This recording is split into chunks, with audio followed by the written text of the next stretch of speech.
हिमाचल प्रदेश में राजनीतिक विवाद अभी थमने का नाम नहीं ले रहा है। जिस तरह से जो विधानसभा के अंदर हुआ और उसके बाद क्रॉस वोटिंग हुई और क्रॉस वोटिंग में जो 6 विधायक थे कांग्रेस के और 3 निर्दलीय, उन्होंने अपना डेरा हरियाणा के पंचकुला में जमाया हुआ है। वहीं पर विक्रमादित्य, जिन्होंने कैबिनेट से इस्तीफा दिया था और अब एक बार जब वो दिल्ली गए, उससे पहले उन्होंने उन 6 कांग्रेस के विधायक और 3 निर्दलियों से मुलाकात की और उसके बाद वो दिल्ली गए। अब ये कहा जा रहा है कि दिल्ली में उन्होंने प्रियंका गांधी से मुलाकात की और जो उनकी मांगें थी, जो उनकी माता है, वो लगातार कह रही थी कि हमने हाईकमान से कुछ शर्तें रखी हुई हैं, तो वो शर्तें जो है अब ये कहा जा रहा है कि वो मान ली गई है, जिसमें पूर्व मुख्यमंत्री वीरभद्र सिंह का जो बुत है वो शिमला के रिज मैदान पर लगे। साथ में जो विक्रमादित्य के पास पीडब्ल्यू विभाग है वो इंडिपेंडेंट 4 यानी में उसमें किसी का भी हस्तक्षेप ना हो, इस तरह की मांगें उन्होंने प्रियंका गांधी के सामने रखी और वो मान ली गई है।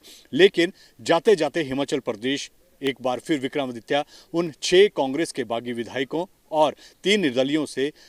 हरियाणा के पंचकुला के एक निजी होटल में मुलाकात करते हैं और उसके बाद हिमाचल प्रदेश का रुख करते हैं। अब देखना होगा कि जिस तरह से जो उठापटक हिमाचल प्रदेश की राजनीति में पिछले दिनों देखने को मिली थी, क्या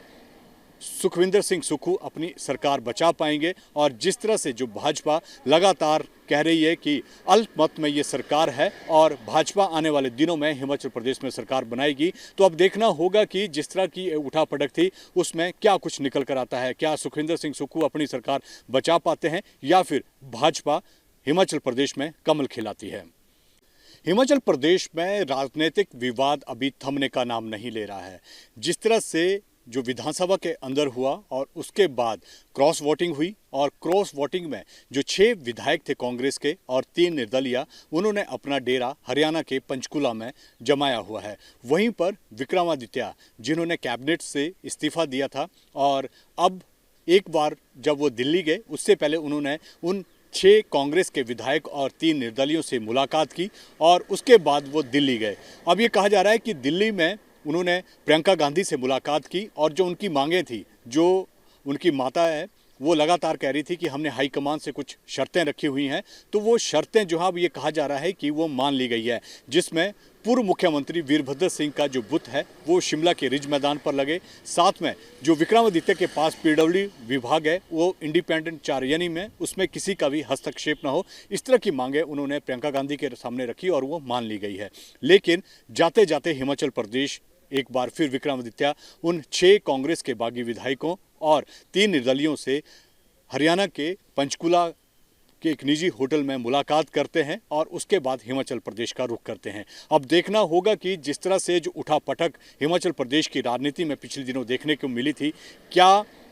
सुखविंदर सिंह सुक्खू अपनी सरकार बचा पाएंगे, और जिस तरह से जो भाजपा लगातार कह रही है कि अल्पमत में ये सरकार है और भाजपा आने वाले दिनों में हिमाचल प्रदेश में सरकार बनाएगी, तो अब देखना होगा कि जिस तरह की उठापटक थी उसमें क्या कुछ निकल कर आता है। क्या सुखविंदर सिंह सुक्खू अपनी सरकार बचा पाते हैं या फिर भाजपा हिमाचल प्रदेश में कमल खिलाती है।